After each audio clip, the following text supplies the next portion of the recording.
Hello friends. Ese waruzi yuko umuntu ashobora kugutuburira akakubwira ko yagejeje abasubscribers 500 kandi mu by'ukuri atarageza n'abasabu 1000.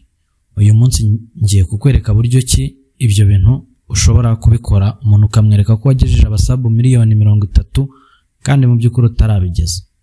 Reka dutangire. Turaza hano muri Chrome. Shiremo email yacu turogingemo. Dufungure YouTube.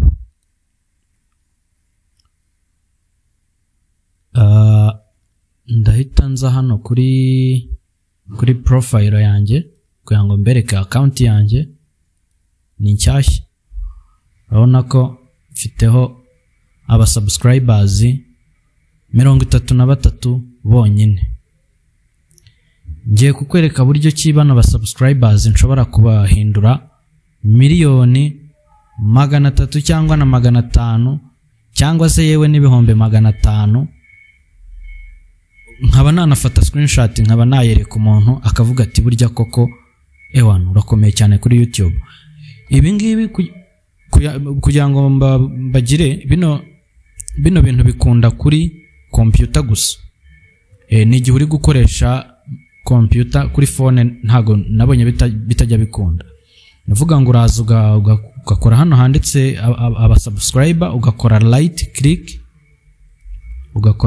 click ukamanuka hano hantu haba handitse inspect.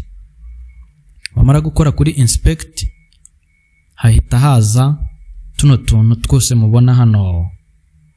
Noneho urabona ko hano duhita tuza hano handitse abasubscribers 33. Ikintu dukora turaza dukore kuri right click, nanone dukore kuri edit text. Noneho twebwe twishiriremo turashaka wenda nk'abasubscribers 500,000 500k. Ni gutya YouTube byandika ndakeka. Hano dukore enter. Urabona ko channel ya Kaboss Fabrice ifite abasubscribers 500,000 na video 12. Kandi mu by'ukuri nari nifite abasubscribers 33. Rero nuko ngo naka kantu nagira ngo mbereke nimba iyi video igufashije mushaka no kubona utundi tuntu tw'ubwenge mukore subscribe kugira ngo ntituzajye dukoresha uburyo bw'amayeri dukorere tubona abasubscribers twakoreye. Mumfashe tugere kuri subscribers 1000.